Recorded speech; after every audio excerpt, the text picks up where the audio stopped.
Meus irmãos, uma boa noite e a paz do Senhor Jesus. Estamos começando a nossa TV Ágape, a TV da sua família. Se ajeita aí, porque é a melhor hora da quinta-feira, é quando começa a TV Ágape.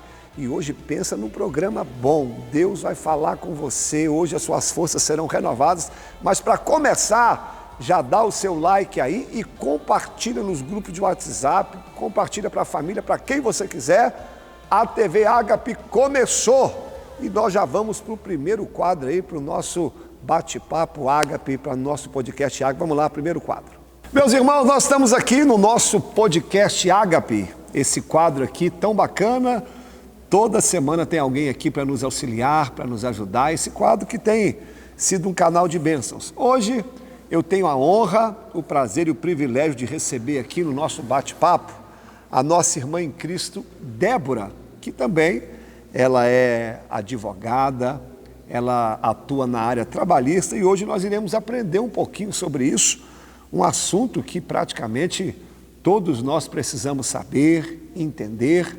E antes de nós começarmos aqui, eu quero apertar a mão da Débora. Débora, prazer enorme ter você aqui. Você sabe o carinho que nós temos com você e com toda a sua casa. E estou feliz aqui em ter você para nos ajudar nesse assunto. Sim. Cumprimento o pessoal aí para a gente já dar início ao bate-papo. Olá, boa noite, a paz a todos.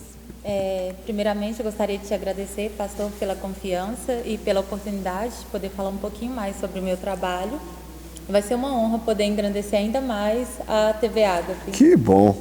Irmãos, para quem não sabe, a Débora também é pregadora, meu irmão. Prega e prega muito. O esposo dela, o Franklin, toca aqui na igreja. É uma família do altar. Ô, Débora, antes de nós começarmos aqui, fala um pouquinho da sua carreira, da sua história, um pouquinho quando que você se formou, onde você trabalha atualmente, para a gente já começar já nas perguntas.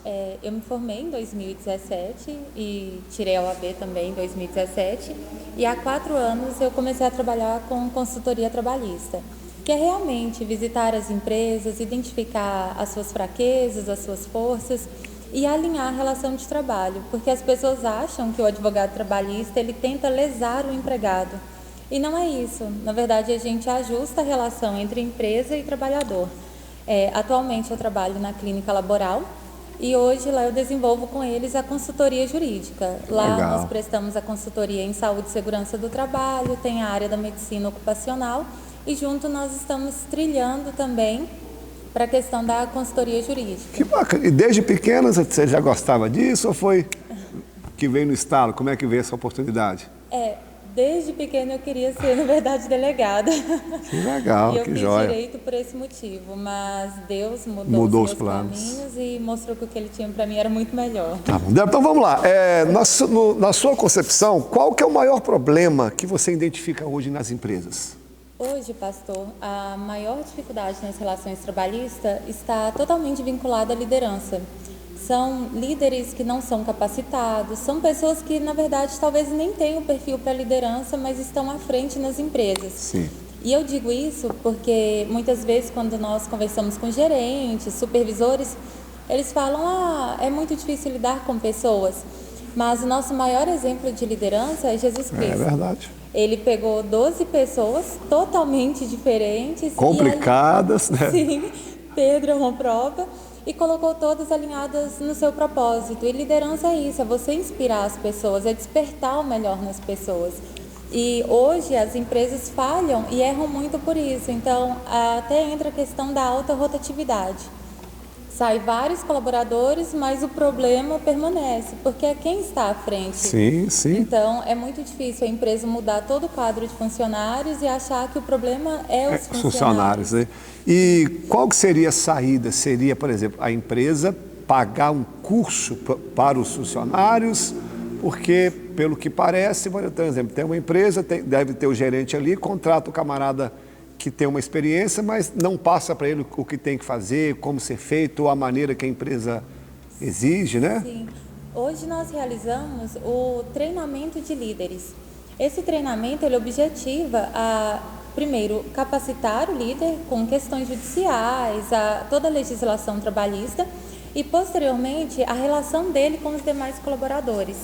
porque as pessoas elas ainda levam muito do lado pessoal para dentro da empresa. Sim, sim. E quando a pessoa está num cargo mais alto, ela acaba derrubando muita gente. Então, o primeiro passo é sempre treinar e capacitar líderes. A gente evita a rotatividade porque é muito ruim para o nome da empresa quando várias pessoas verdade, entram e dá a saem. entender que a empresa, né? Ninguém fica naquela empresa. Exatamente, e nós como clientes ficamos incomodados com isso. Você vai num dia e já não é a mesma atendente no outro dia. É verdade. Então hoje nós realizamos o treinamento de líderes, que é realmente um acompanhamento semanal com os líderes, e nós fazemos uma imersão dentro da empresa, que é para conhecer onde que está tendo as falhas, como a gente consegue orientar. E como você mesmo citou, Jesus, ele demorou, entre aspas, 3 anos e meio treinando 12, né? Sim. Poxa. Sim. E olha o resultado, até hoje a obra do Senhor só cresce, né, Débora? Verdade. Então vamos lá, quais as maiores dificuldades em manter uma equipe alinhada no propósito da empresa? Hoje, pastor, o que nós conseguimos identificar é uma falta de comunicação clara e as pessoas se perderem nos processos. Muitas empresas hoje não documentam nada, não tem uma instrução de trabalho, que é a orientação para os seus colaboradores, como proceder, como agir, não tem um procedimento operacional. Então, tudo isso gera quebras no processo. Sim. E é onde vira as grandes dificuldades de todo mundo entender qual a lógica. E isso nós conseguimos até perceber um exemplo, foi quando Moisés subiu ao monte para receber as tábuas. As tábuas ali. Isso. E ele deixou a ordem que Arão poderia resolver as questões. E Arão foi lá e fez um bezerro de ouro. Tudo contrário, Arão, que dá trabalho. E nós entendemos que ele não havia um alinhamento de propósito. E isso acontece. Talvez o líder dá uma ordem, a pessoa entende diferente, age de outra forma para agradar outras pessoas e acabam se perdendo nisso. Essa tem sido a maior dificuldade. E o bom também seria até o próprio patrão, o dono, estar ali para ele acompanhar de perto. Sim. Eu vou te dar um exemplo, não vou citar não por questão de ética, mas um tempo atrás eu saí com a Flávia para a gente tomar um café. Aí chegamos na hora que a moça estava lavando, na hora do atendimento. Aí, claro que por educação, eu fiquei na porta, ela também não falou nada. Aí eu perguntei, a gente pode entrar? Ela falou assim, pode, né? Aí o dono estava falando, não, pode vir, para de limpar aí, pode vir, vocês são bem-vindos. Poxa, né, ali na minha concepção, faltou um pouco de jogo de cintura da moça. Ainda que estivesse lavando, que tem que lavar, o funcionário tem que saber tratar bem o cliente. E se o dono não estivesse lá, a gente não teria entrado. Então, por isso é bom também o patrão estar perto para ele ver aquilo que está fora da visão dele. Porque, como você mesmo disse, ainda que o patrão tenha dado uma ordem, mas se a pessoa que está ali para cumprir a ordem não entender, acaba não vai adiantar nada. Isso aí. E nós, quanto colaboradores, muitas vezes nós esquecemos, especialmente nós que somos cristãos, que tudo que nos vier à mão, nós temos que fazer como Bem para feito. o Senhor. Isso aí. E não é necessariamente no meu trabalho eu deixo de ser cristão ou eu esqueço essas ordenanças e mandamentos. Pelo contrário, é lá que eu tenho que dar testemunho. É verdade. Dar testemunho dentro da igreja é bem tranquilo. E uma coisa também, Débora, já falando, como você disse também, de comunicação, eu sempre fui assim. Sempre quando alguém me fala assim, Wallace, faz isso. Se eu não entender, eu pergunto de novo. Sim. Tem gente que não sei se é por vergonha ou por medo, não finge que entendeu, aí faz o troço tudo errado. Porque eu aprendi uma frase no seminário. Comunicação, Débora, nem sempre é aquilo que você fala, é aquilo que o outro entende. Às vezes você fala uma coisa, o camarada entende outra. Então, quando a gente não entende algo bem claro, o que custa perguntar? Porque, como você mesmo disse, não só empresa, qualquer coisa tem que andar alinhado na mesma visão. A palavra divisão vem de duas visões. Então, sim. E as não pessoas dá. acabam se perdendo nisso, porque não perguntam. Não perguntam. Fazem como querem, depois são advertidas E acha acham ruim. que o problema é Aí no empresa. patrão. Aí fica um pouquinho difícil. Ô, Débora, vamos lá. Quando você fala de documentar as relações de trabalho, isso consiste em quê? Em realmente elaborar documentos. Eu tenho aqui uma recepcionista. Como a minha recepcionista tem que trabalhar? As palavras, elas se perdem no tempo. E isso nós sabemos muito bem. Sim. Então, quando eu documento a minha empresa, eu elaboro documentos descrevendo o que eu espero daquele colaborador, não tem como futuramente ele virar para mim e falar, não sabia, não imaginei que era assim. Da mesma forma que não tem como a empresa deixar de cumprir as suas obrigações frente aos empregados. Porque no ato da contratação, muitas vezes eu vejo em algumas empresas promessas assim, fora do comum, e é benefício, você cresce. Mas só na fala. Só na fala. E depois o rapaz já está lá há 5 anos na empresa, mesmo salário, mesma função. Então, documentar a empresa hoje é até questão de inteligência e segurança jurídica. Porque se você não documenta, hoje você não tem como comprovar. E uma prova que nós tivemos é até mesmo Deus. Os mandamentos não foram só falados, verdade. Eles foram escritos e perpetuam até hoje. Nós sabemos e é a nossa regra de fé e prática. A gente não segue tradição, a gente segue o que está documentado. Exatamente. Então, escrito. O documento, ele realmente tem que nortear a nossa vida em qualquer área, não tem como. E hoje, Débora, ainda existem muitas empresas que trabalham sem documentação? Nossa, pastor, 80% das empresas. Meu Deus, mas por quê? O que passa na cabeça deles? Custo, é gasto, o que é? É uma mentalidade pequena, pastor, porque acredita assim, não preciso de papel. Não preciso de papel. Porém, se o colaborador sofre algum acidente, vem a óbito dentro da empresa, é justamente o papel que iria comprovar, que iria ajudar a empresa. Hoje as pessoas ainda não entenderam a necessidade que vou juntar um monte de papel. Não, você está criando o seu bloqueio, a sua proteção jurídica. É dessa forma que funciona.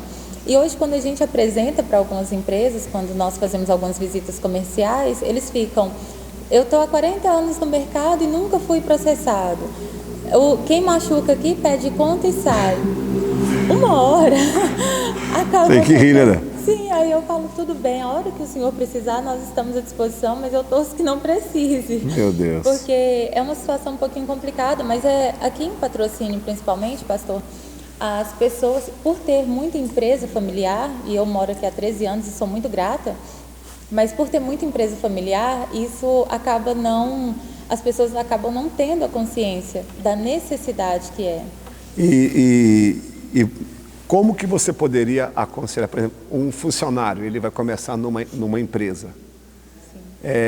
Como que funciona? Isso tem que partir dele ou tem que partir da empresa? Porque talvez o funcionário, ele precisa desse documento e ele sabe que vai ser útil para ele, mas se a empresa não der, como que fica uma situação chata o funcionário? Sim, talvez a empresa fala, não, então deixa, não quero. Não é o tipo de funcionário. Não é o tipo de funcionário que eu quero. É tão complicado isso também, né, Débora? A questão que eu sempre aponto para os colaboradores te colocou em situação de risco, documente.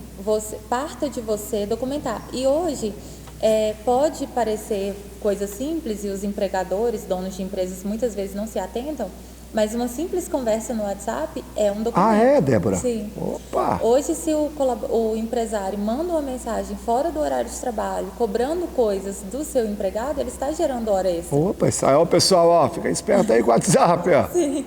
Não sabia. A gente não documenta, o funcionário está de atestado. Você não fica perturbando ele no WhatsApp. O funcionário está de férias, nunca conversar com ele por WhatsApp, porque Isso você tudo está documentado. Que bacana, Débora, então, bom saber. Se o colaborador está em uma situação de risco e ele comunica o seu empregador pelo WhatsApp, ficou documentado. Que ele já mencionou sobre um risco também. Entendi. Débora, vamos lá. Rapaz, a conversa está tão boa que o tempo vai embora rapidinho. A legislação trabalhista ainda hoje é muito maleável? Como é que está essa situação? A nossa legislação, ela passou por grandes e intensas mudanças para se adequar às realidades sociais. Conforme o tempo passa, a legislação tem que acompanhar. E hoje, graças a Deus, a nossa legislação ela é muito fácil de trabalhar. Sim. Há algumas coisas que nos permitem ajudar as empresas e também ajudar os trabalhadores a encontrar um ponto fixo. Não é algo engessado, não é algo, isso, pronto e acabou, não.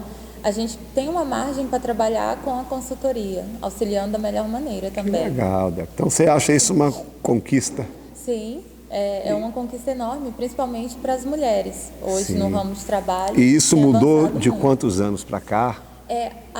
Antes da pandemia, por volta de 2017, a gente teve a mudança com a terceirização. Sim. Então, eu acho que esse foi o maior impacto que a gente teve na nossa legislação trabalhista. Que bom. Pessoal, olha só quanta coisa nós estamos aprendendo aqui com a nossa irmã Cris Débora, com a nossa advogada. E já caminhando para o fim, o tempo voa. Ô Débora, as empresas podem ditar as regras que achar mais adequadas para o seu funcionamento? Como que funciona essa parte aí? Sim, elas podem, mas é aquele negócio, depende. Porque elas podem sim ditar as regras desde que atendam à consolidação das leis trabalhistas e também à Convenção Coletiva de Trabalho. Sim. E o que a gente sempre aconselha e recomenda é: pegue a CLT, pegue a CCT e crie o seu regimento interno. Eu que sou leigo, o que é CLT? A CLT é a consolidação das leis do trabalho. Sim. E a CCT é a Convenção Coletiva de Trabalho. Tá. Toda empresa ela é vinculada Nada em a cima uma convenção disso. coletiva. Entendi. E quando a empresa pega as duas leis e cria ali o seu regimento interno, ela está amparada pela legislação e ela consegue colocar algumas regras próprias. Uso de uniforme, a postura claro. dentro da empresa.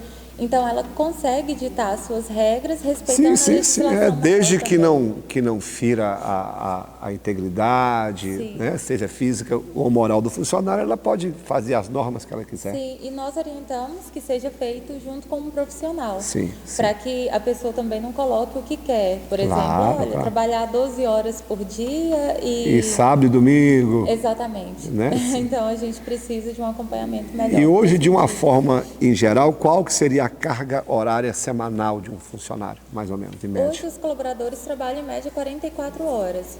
Porém, eles não podem trabalhar 7 dias ininterruptos. Tem que folgar um dia por sim, semana. E entre uma jornada de trabalho e outra, não pode ter intervalo inferior a 11 horas de descanso. Então, E a última perguntinha para a gente fechar, e essa fiscalização hoje nas empresas, de um modo geral, na prática ela funciona ou você acha que tem muita empresa ainda quebrando essas regras? a maioria das empresas quebra. Só que hoje o Ministério do Trabalho ele está muito ativo com as fiscalizações, especialmente em fazendas de café. E a gente tem vivenciado isso muito aqui na região de Patrocínio, porque foi implantado o E-Social. E no E-Social é lançado a vida do colaborador.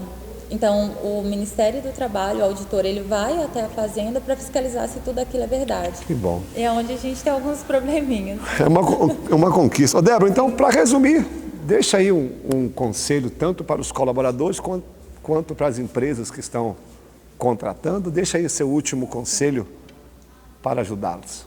O que nós recomendamos é que se informem, busquem informação jurídica, busquem apoio jurídico, porque hoje é muito mais fácil você consertar algo enquanto está acontecendo, manter uma relação de trabalho, do que tentar recuperar ou corrigir, porque muitas vezes a vida do colaborador é colocada em risco, a empresa tem a sua segurança jurídica burlada ou diminuída diante de tantas falhas.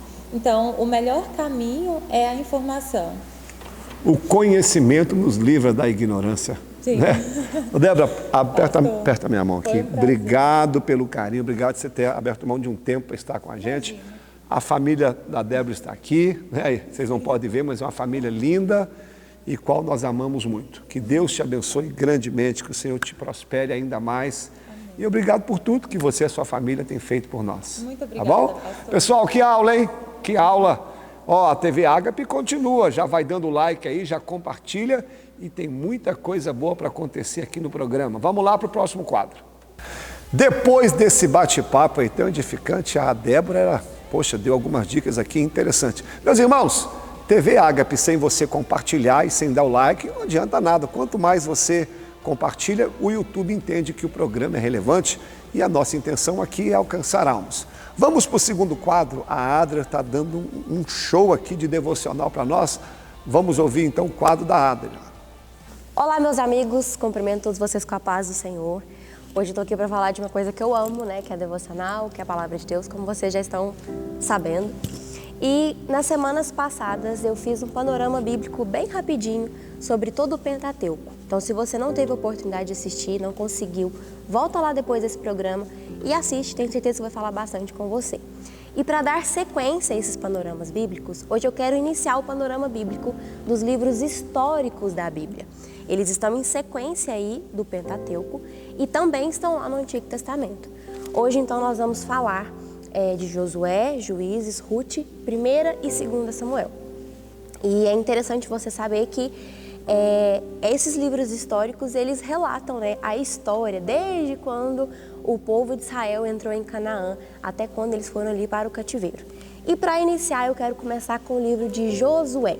O livro de Josué é o início ali do cumprimento da promessa, onde eles vão adentrar Canaã mesmo, onde vai ali começar alguma divisão das tribos, né? Vai começar toda essa história.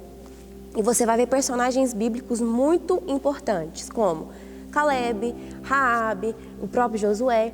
Vai ver situações, né, de extrema importância, muralhas de Jericó, a travessia do Rio de Jordão e por aí vai. Seguindo o livro de Juízes, o próprio nome já faz menção ao que trata no livro, né? Conta a história ali dos juízes daquela época. As nações daquele tempo, né, as tribos daquele tempo, elas não tinham reis, elas tinham juízes, né? Deus, ele nomeou líderes, é como se fossem líderes militares, religiosos, como juízes, né?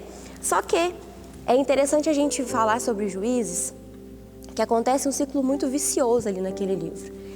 O povo pecava, se arrependia, Deus perdoava.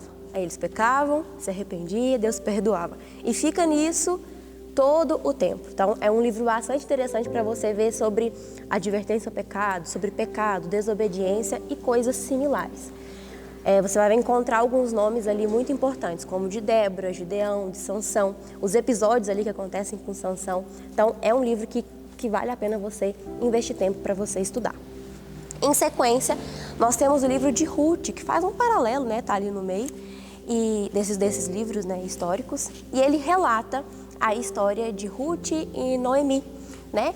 Noemi, ela perde ali o marido e o filho, e Ruth fica também viúva. Só que ela decide acompanhar a sogra, mesmo não tendo mais essa obrigação moral.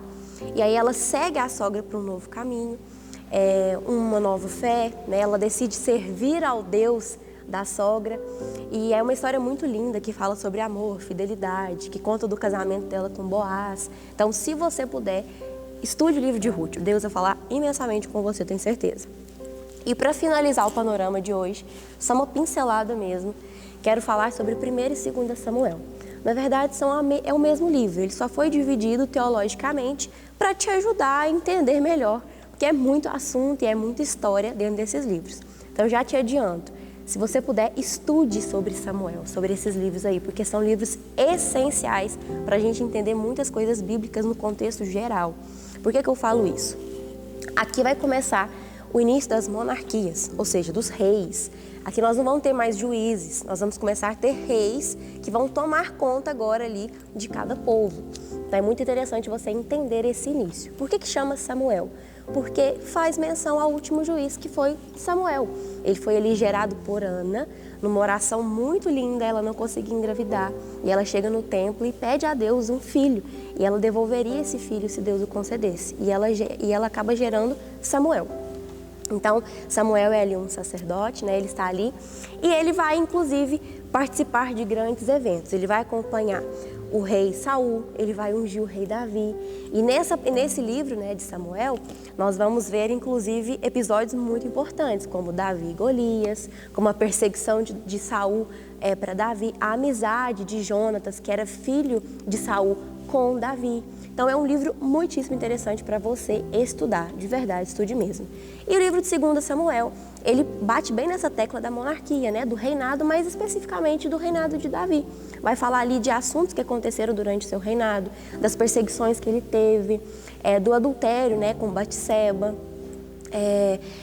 de situações que ele viveu ali durante todo o seu reinado. Então compensa você estudar todos esses livros históricos, apesar de relatar a história daquela época, como eu sempre falo, podem sim trazer grande influência na sua vida de hoje, até porque relata sobre nosso querido rei Davi, né? Então tem muitas pérolas aí que podem ser aprendidas e sugadas por nós. Abra sua Bíblia no Salmo 119, não quero me alongar muito. Quero que a gente leia hoje lá do versículo 41 até o versículo 48, e fala dessa maneira: Senhor, dá-me o teu amor, a salvação que me prometeste. Então poderei responder aos que me insultam, pois confio em tua palavra. Não retires de mim a palavra da verdade, pois teus estatutos são minha esperança. Continuarei a obedecer a tua lei para todo o sempre. Andarei em liberdade, pois me dediquei às tuas ordens. Falarei de teus preceitos a reis e não me envergonharei. Como tenho prazer em teus mandamentos, como eu os amo. Celebro teus mandamentos que amo e em teus decretos medito. Já cansei de falar para vocês aqui que esse é um salmo que o salmista faz questão de falar do quanto ele é apaixonado pela palavra. E foi por isso que eu escolhi trazer ele para a gente desmembrar ele melhor aqui. Hoje eu quero que você se atente a uma coisa específica dessa parte que nós lemos. O salmista, ele fala de 3 vozes que nós precisamos ter e que nós precisamos usar quando se trata da presença de Deus. Vamos ler de novo o versículo 41 e 42 que falam assim: Senhor, dá-me o teu amor, salvação que me prometeste. Então poderei responder aos que me insultam, pois confio em tua palavra. Primeira voz que eu quero mostrar para você que o salmista faz questão de trazer é o seguinte: ele diz que está sendo insultado, e o salmista, ele era gente como a gente.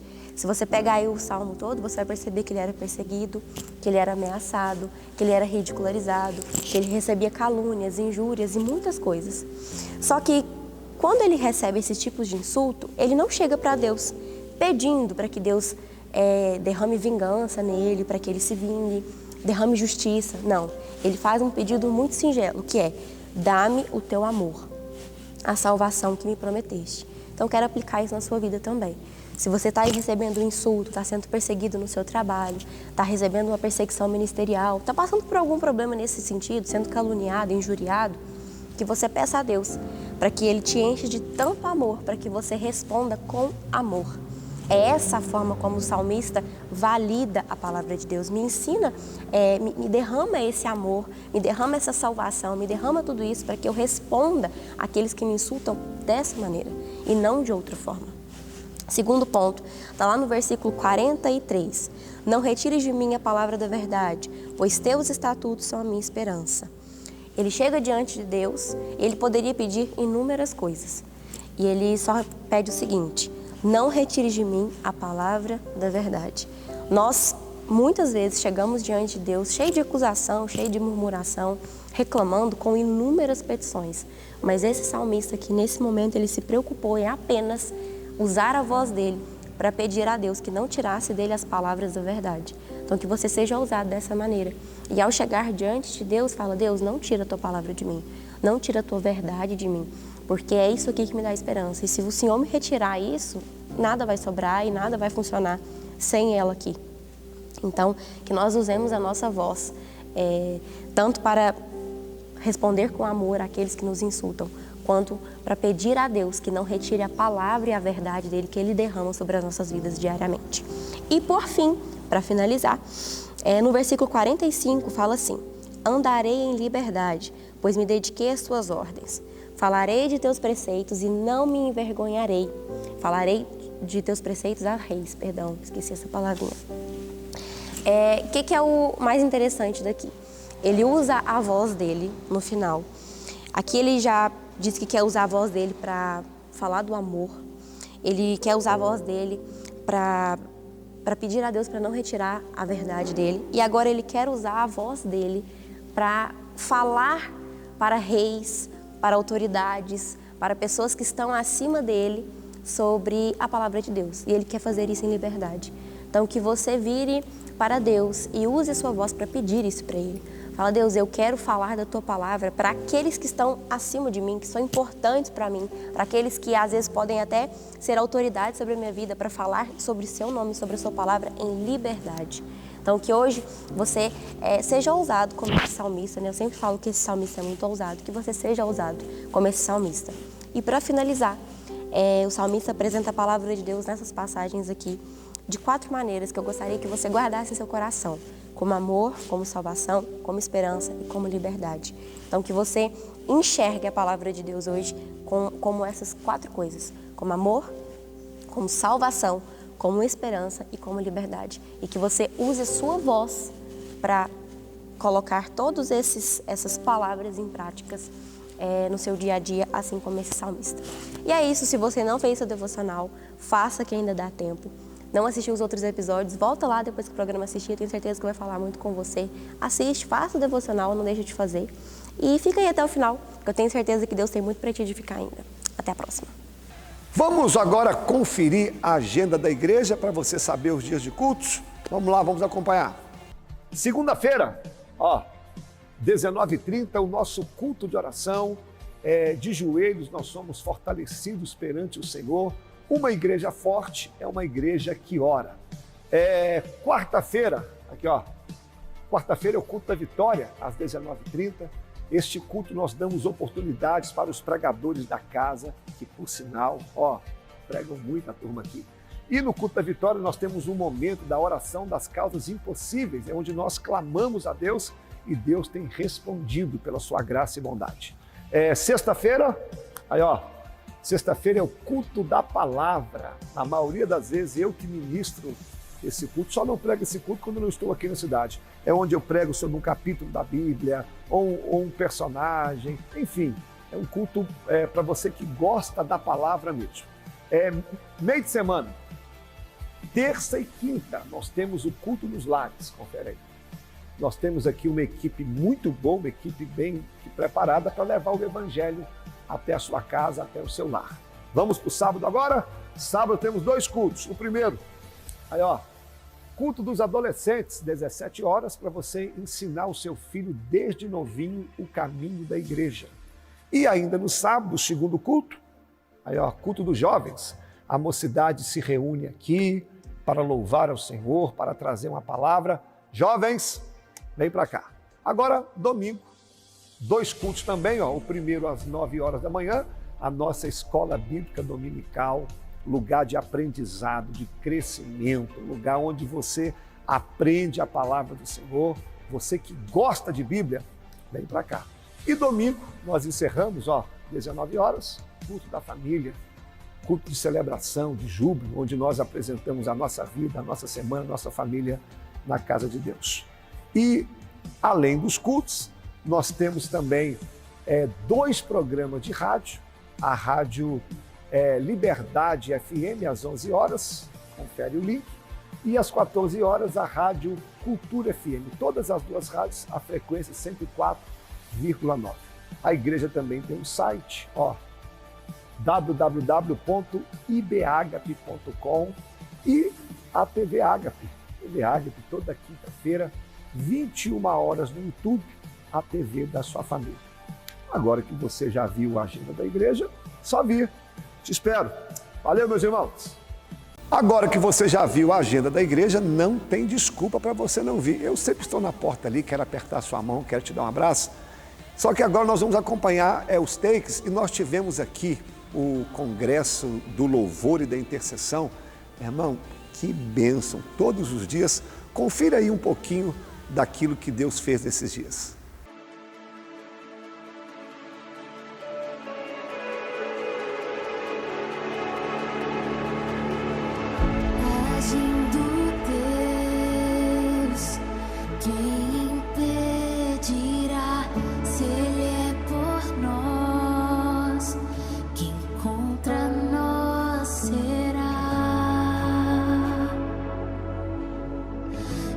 Contra nós será.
Agora que você conferiu como foi um pouquinho desse congresso, que bênção que foi.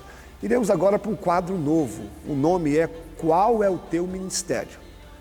O Washington e a Camila vai nos ajudar. Qual que é a intenção desse quadro? Tem gente que ainda não sabe qual o ministério que Deus tem para ele, tem dúvida. Esse quadro vai ser uma bênção na vida de muitas pessoas. Confira aí como que vai ser esse quadro. Primeiro programa hoje vai ser muito bom. Tá gravando aí? Deixa eu ver se eu liguei, beleza? É isso aí, pastorzão. Hoje nós estamos aqui no novo quadro, Qual é o Seu Ministério? Eu estou aqui com o Arthur. E Arthur, qual que é o seu ministério? Eu sou da mídia. O Arthur é do Ministério da Mídia e ele vai falar um pouco para nós aí como que funciona o Ministério da Mídia. Arthur, como que funciona assim o Ministério da Mídia? O que você faz, né, na mídia? A gente sabe que a mídia tem vários setores aí. E qual que é o seu setor responsável pela mídia? Então, meu setor é a parte dos banners, né? Eu crio banner para a igreja, né? Eu crio banner para o pastor e a mídia é mais essa parte, né? A parte visual, de audição, de transmitir para as pessoas que estão na internet. É isso que é a mídia. Então, beleza. E qual que é assim, como que você prepara esses banners aí? Você prepara no meio da semana? São quantos banners aí para postar? Eu vi ali que os banners estão ali no telão já, né? Como que funciona isso aí, seu preparo para fazer isso? Então, eu separo com outro cara que ele é contratado da igreja, né? Aí ele faz metade, eu faço metade. No caso, aqui na igreja a gente tem o culto de segunda, que é culto de oração, de quarta, culto da vitória, sexta, culto da palavra, sábado, culto de jovem, de adolescente, domingo. Então eu faço basicamente o EBD, eu faço o culto da vitória, que é o de hoje. De vez em quando eu faço do culto da oração e culto dos jovens também. É muito banner, hein? Quantos banners aí por semana, mais ou menos? No mínimo uns 3. E quanto tempo que você leva para fazer esses banners aí, geralmente, mais ou menos? Há uns 45 minutos, 1 hora. E para quem quer participar desse ministério, né, trabalhar com arte, fazer, né, a gente sabe que tem várias pessoas que assistem a gente aí na TV Ágape e não tem ministério, né? É um ministério legal para entrar, para servir na igreja. Como que funciona aí, pessoa que quer uma dica? Você deixa uma dica para quem quer entrar no ministério, desse Ministério da Mídia? Então, primeiro você tem que ter pelo menos um computador, o ideal, né? Você tem que saber algum programa de edição de imagem, né? Você tem que entender um pouco de design, de harmonia, né? De cores. E tem um programa que eu recomendo pra galera começar, que é o Canva. Dá pra usar no celular, inclusive, né? Quem quiser começar no Ministério de Mídia com arte, é muito legal, é muito bom de trabalhar com isso. Então, na verdade, quem não tem um computador aí e quer servir na igreja, quer ajudar o pastor aí, pode começar no celular. Que tem o Canva aí, né? Que é um aplicativo, ele é pago e gratuito também, né? Mas tem muita coisa já pré-montada ali pra pessoa fazer, né? Sim, dá pra fazer no celular, só que é um pouco mais difícil, porque com o mouse, né, dá pra você controlar melhor e tal. Mas dá pra ter um vídeo no YouTube ensinando a fazer. Então, e caso alguém não tenha ideia de criatividade, pesquisa igrejas famosas, vê referências e desse jeito você vai construindo. Isso aí, pastorzão, nós conversamos aqui com o Arthur, ele serve no Ministério da Mídia, basicamente com as artes, né? Ele faz todos os banners aí pra ele, tá dando tiro ali. Ele praticamente faz as artes para nós aí. Nós estamos aqui no culto, quarta-feira da vitória. E é isso aí. Fica ligado aí no programa da TV Ágape, tem muito mais para você. Valeu, Arthur. Obrigado. Gostou do quadro? Qual é o teu ministério? Tem mais, semana que vem tem mais. Agora o Zilton também. O Zilton é um mestre da palavra. Ele está com um quadro também na Mesa com Jesus. Hoje ele vai receber a nossa irmã Érica. Vamos acompanhar esse bate-papo aí? Bom, meus amigos, esse é mais um Na Mesa com Jesus, a mesa de comunhão, onde nós falamos sobre os feitos e as maravilhas que Jesus fez em um lugar, em um ambiente ao qual nós tanto amamos, que é a mesa. E hoje no programa eu tenho o prazer de estar com a nossa irmã, figura conhecida já por vocês, Érica. Seja muito bem-vinda.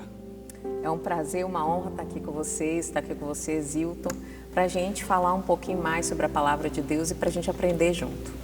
Amém. E, meus queridos, hoje nós iremos falar sobre uma mesa que às vezes vocês já devem ter se perguntado. Por que não falaram dela ainda? Que é a mesa da ceia do Senhor. Então pegue a sua Bíblia, abre em Mateus 26, versículo 26 e vamos falar um pouco sobre essa mesa. Érica, eu já gostaria de começar porque essa mesa ela é uma mesa que é extremamente importante. eu costumo acreditar que um dos momentos mais importantes dentro do contexto da igreja é a ceia, porque a ceia é a revelação do sacrifício de Cristo. Queria que você falasse um pouco do que essa mesa, esse ambiente te fala. Então, mesa para mim me leva sempre a pensar em relacionamento. A gente tem diversos tipos de mesa, né? Então eu gosto muito de pensar na comunhão. A Bíblia fala lá em Salmo 133, né? Que Deus ordena a bênção onde há comunhão. Isto. Onde a comunhão é relacionamento, a intimidade. Então vamos para a mesa da nossa casa.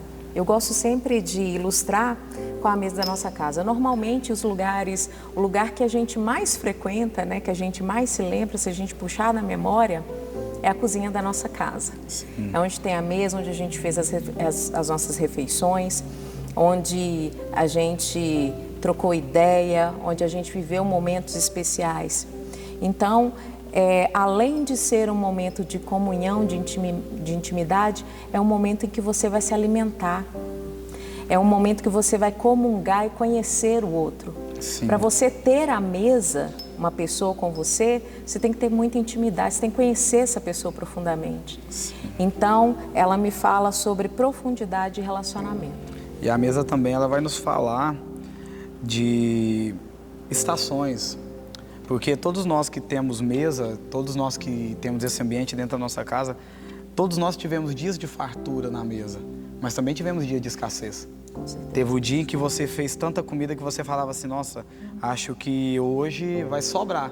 Mas teve dia que você falou assim, meu Deus, e agora? Como que vai ser na hora da janta? E a mesa, ela sempre vai nos trazer essa consciência de estações. Eu vejo a mesa da ceia como uma mesa de revelação, porque essa é uma mesa que ela nos revela a dimensão do quão próximo nós podemos estar de Jesus. Essa mesa, ela me revela se eu sou próximo o suficiente para deitar no colo, se eu estou próximo, mas não o suficiente para perguntar diretamente, ou se eu sou o traidor que está sentado lá no canto e vai se levantar logo após para ir embora trair. A mesa, ela sempre vai nos trazer uma revelação de quem está sentado nela. Eu acho que, para além disso também, a mesa, ela fala muito de amor.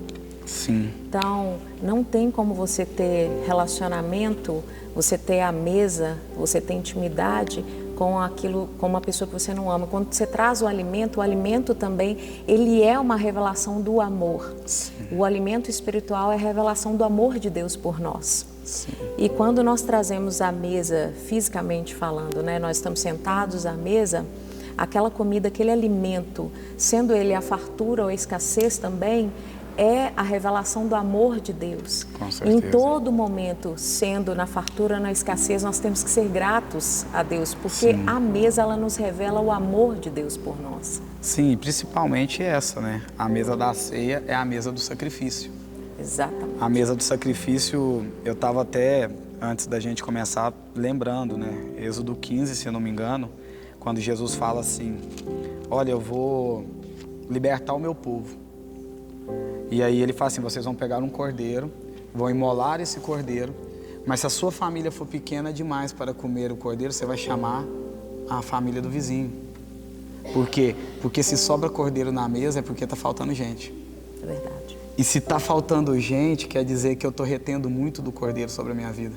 E é interessante por quê? Porque a ceia da noite anterior, ela revela se eu vou ser liberto no outro dia.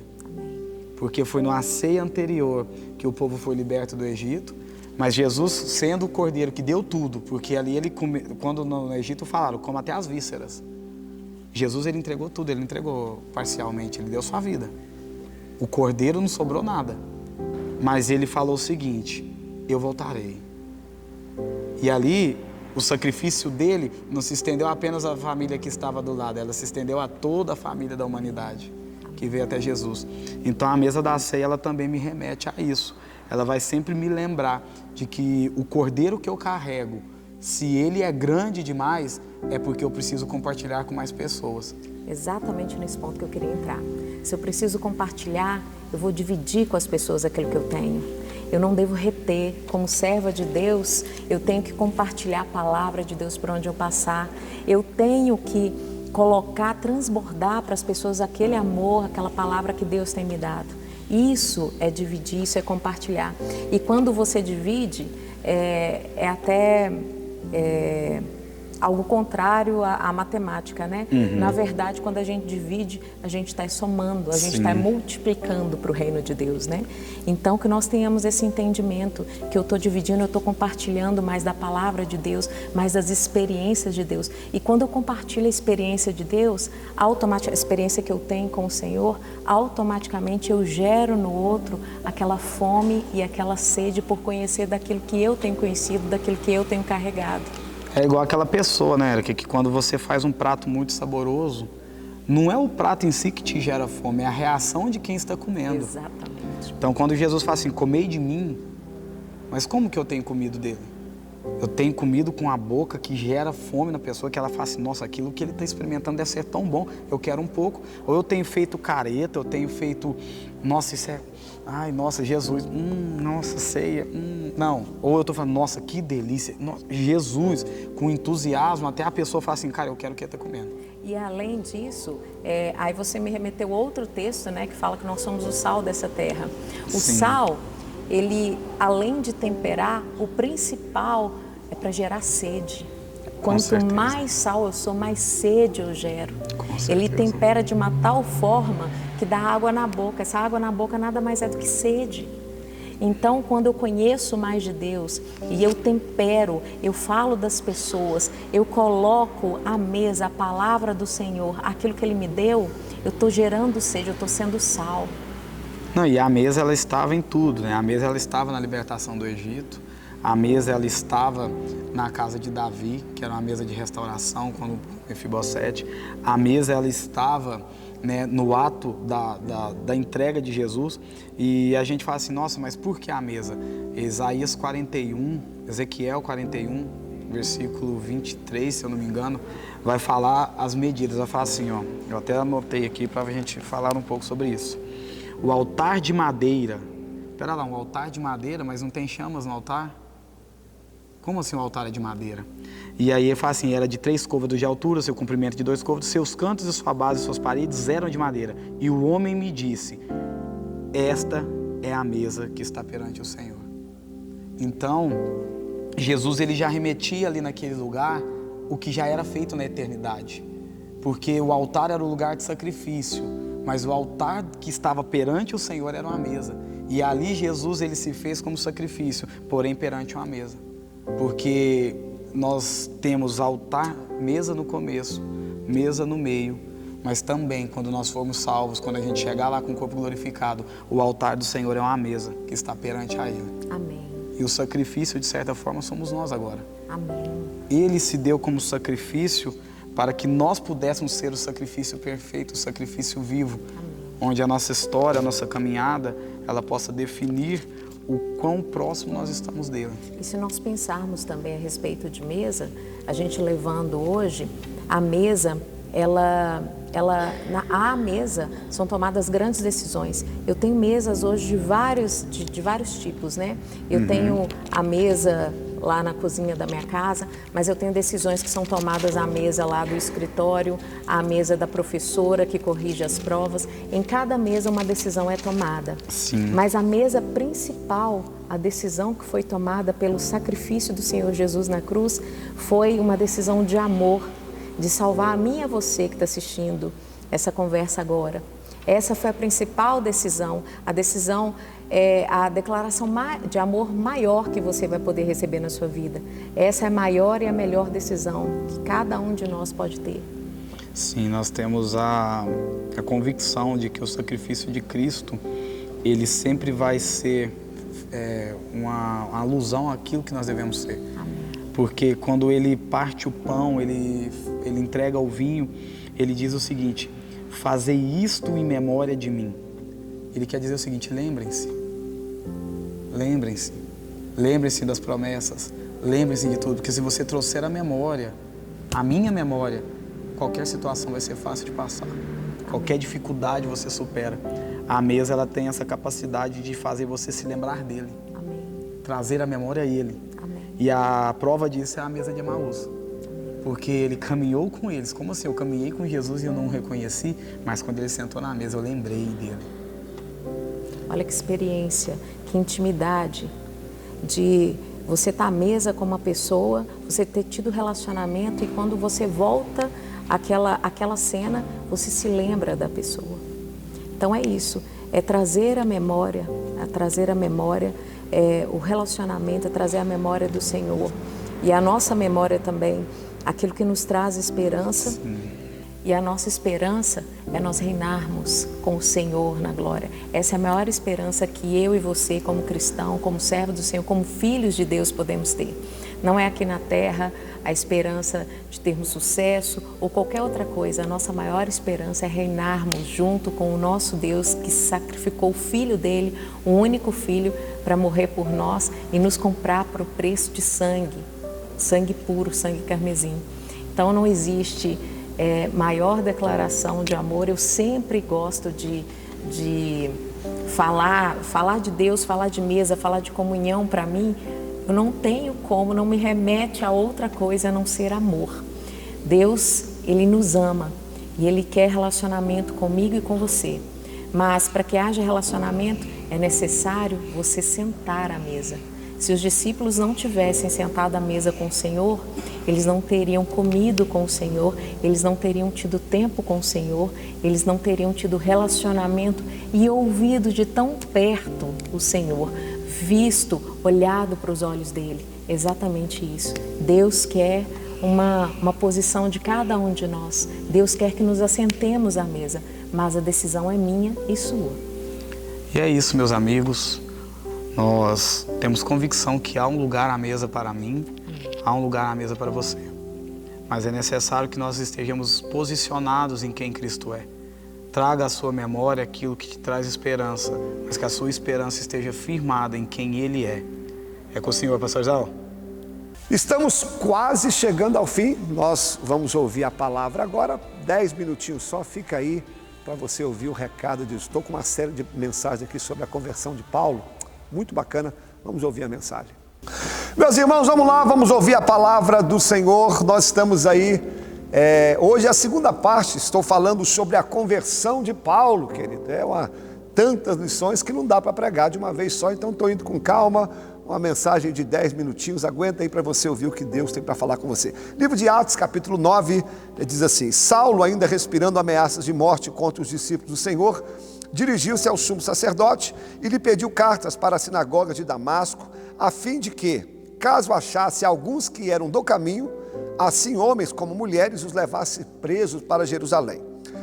Seguindo ele estrada fora, ao aproximar-se de Damasco, subitamente, ou de repente, uma luz do céu brilhou ao seu redor, e caindo por terra, ele ouviu uma voz que dizia: Saulo, Saulo, por que me persegues? E ele perguntou: quem és tu, Senhor? E a resposta foi: eu sou Jesus a quem tu persegues. Mas levanta-te e entra-te na cidade, onde te dirão que te convém fazer. Os seus companheiros de viagem pararam emudecidos, ouvindo a voz, não vendo contudo ninguém. E então se levantou Saulo da terra e, abrindo os olhos, nada podia ver, e guiando pela mão, levaram-no para Damasco, e esteve 3 dias sem ver, durante os quais nada comeu e nada bebeu. A história de Paulo você vai encontrar também em Atos 22 e Atos 26, porque algumas coisas que eu irei falar, você vai encontrar nesses 2 capítulos que eu falei. Aqui nós estamos diante de um dos maiores acontecimentos da Bíblia, onde nós vamos ver Paulo, que foi o grande perseguidor da igreja, se rendendo aos pés de Cristo. Só algumas curiosidades para te lembrar. Nós vemos aqui chamando ele de Saulo e depois Paulo. Aqui não houve mudança de nome, tá, irmãos? Na Bíblia você vê Deus mudando o nome de algumas pessoas. Por exemplo, Deus mudou o nome de Sarai para Sara, de Abrão para Abraão, de Jacó para Israel. Aqui não há mudança de nome. Aqui o nome Saulo é o nome dele em hebraico, enquanto o nome dele, Paulo, já é uma pronúncia mais grega, né? Mas o que eu disse aqui semana passada, eu não posso deixar de falar, é o significado. O nome Paulo significa pequeno. Por que isso é lindo? Porque Paulo foi um homem grande no Evangelho. Paulo que escreveu a maioria das cartas, mas sempre quando alguém se referia a ele, teria que falar, ô pequeno, porque, irmãos, o reino de Deus é assim, quanto maior você for, menor você tem que se tornar porque Deus não usa os grandes, Deus usa os pequenos. E o significado do nome Saulo, sabe o que significa? Aquele que foi alcançado pela oração. Irmãos, se esse homem que era perseguidor da igreja foi salvo através da oração, você acha que Deus não pode salvar seu marido? Você acha que Deus não pode salvar seu filho que está afastado? Querido, continue orando pelos seus, continue orando do mesmo jeito que Saulo foi alcançado pela oração. A sua família também tem que estar debaixo do seu joelho para que a conversão aconteça. Semana passada eu disse também que Paulo respirava ameaças de morte contra os cristãos. O que é isso? Paulo, por amor ao judaísmo, ele via o cristianismo como uma seita, ele não aceitava mesmo, ele queria matar, e ele conseguiu cartas com o sumo sacerdote para matar os nossos irmãos em Cristo, os cristãos que estavam lá em Damasco, e o sumo sacerdote assina. Então Paulo sai naquela missão implacável, com aquelas cartas autorizadas para matar os cristãos, que nada sabiam, coitado. Os cristãos lá em Damasco só estavam orando. Mas sabe o que eu acho lindo? Essas cartas aqui na mão de Paulo simbolizam os planos que o diabo tem contra a minha e contra a sua vida. Planos de morte, planos de tragédia. A intenção de Satanás é nos parar. Os planos do diabo podem até ser feitos, pode até começar, mas do mesmo jeito que o Senhor apareceu no meio do caminho e não deixou as cartas chegarem até o final, assim também Deus vai fazer na minha e na sua vida. Deus não vai deixar com que os planos de Satanás se concretizem. Deus vai jogar por terra todos os planos e todos os projetos de Satanás. Então recebe essa palavra em nome de Jesus. Os planos de Satanás podem até começar, mas não vai chegar até o final, porque Deus vai aparecer no meio do caminho, e nesse dia de hoje Ele está quebrando, cancelando toda ação do mal. E agora eu começo a segunda parte dessa mensagem. O texto vai dizer também que a intenção de Paulo, aqui tem um detalhe que a gente não pode deixar passar de lado. Quem é que eram os alvos de Paulo? A Bíblia vai dizer que Paulo queria prender aqueles que pertenciam ao caminho. O que é isso? Você vai ter que estudar. Essa palavra ao caminho, aqueles que pertenciam ao caminho, era uma referência aos cristãos. Por quê? Lembra que em João 14,6, Jesus disse assim: eu sou o caminho, a verdade e a vida? Então, nesse momento aqui, todo cristão era chamado assim: é aqueles que pertenciam ao caminho, se referindo aos cristãos. Então, Paulo, ele não queria prender qualquer um, ele queria prender aqueles que pertenciam ao caminho. Como assim, pastor? Porque nem todo mundo que está no caminho, irmãos, ele é de Jesus de verdade. Porque tem aqueles que estão apenas por estar no caminho, tem aqueles que estão à beira do caminho, tem aqueles que são pedras de tropeço no caminho, tem aqueles que estão perdidos no caminho. Esse aí, meu irmão, Satanás nem liga para eles. Paulo aqui tinha um alvo, aqueles que pertenciam ao caminho, aqueles que eram de Cristo de verdade, aqueles que pertencem ao Senhor. Por isso que às vezes você é tão perseguido. Porque você não é apenas mais um aqui na igreja, você não é apenas alguém que vem aos cultos, não, você pertence a Jesus de verdade, você faz a obra do Senhor, você é fiel, você clama, você busca e ora. Por isso que o inimigo tem sede em você, porque ele sabe que você pertence ao caminho, você pertence a Jesus.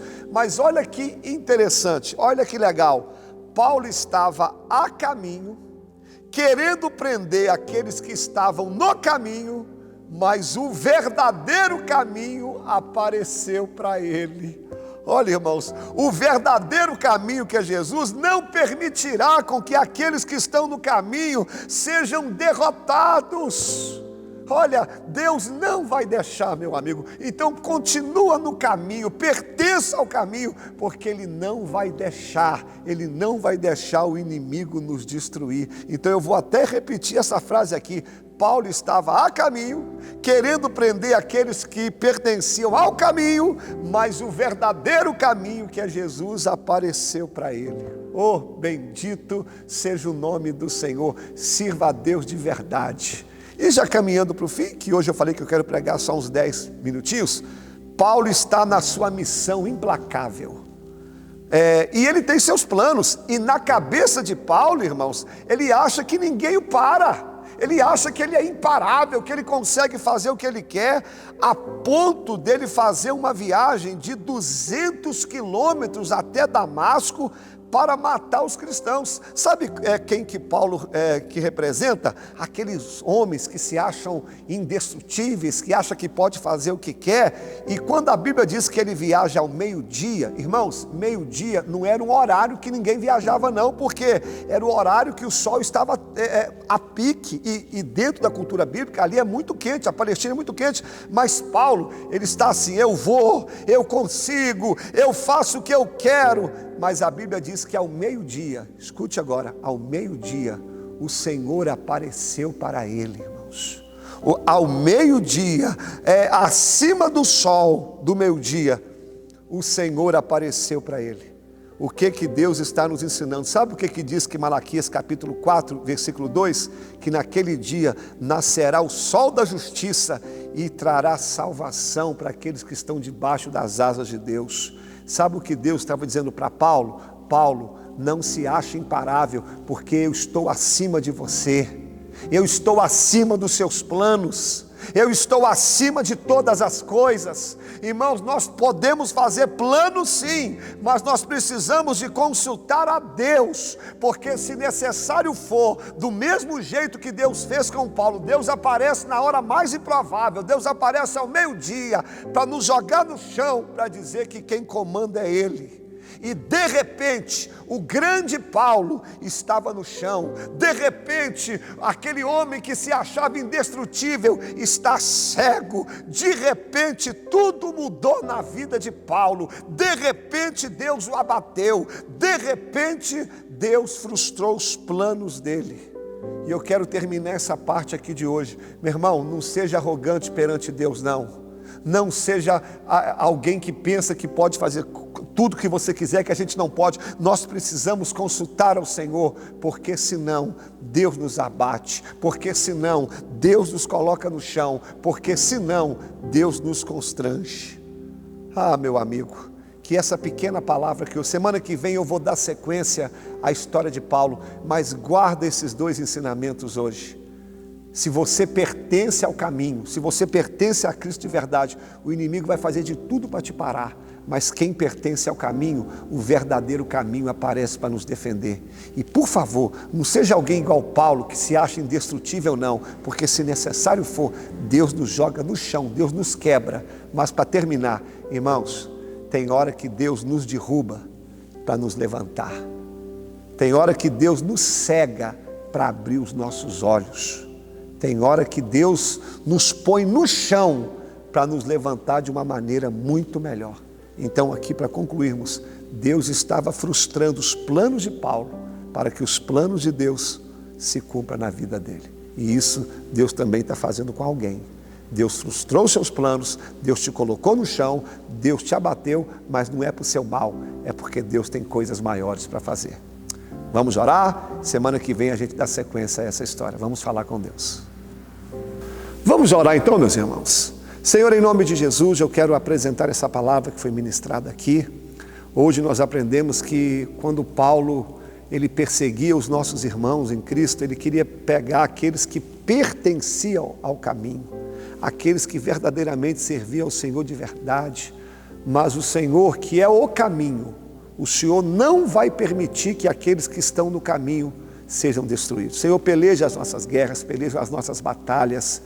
E às vezes também nós somos como Paulo, a gente se acha imparável, implacável, mas o Senhor sempre aparece sobre nós.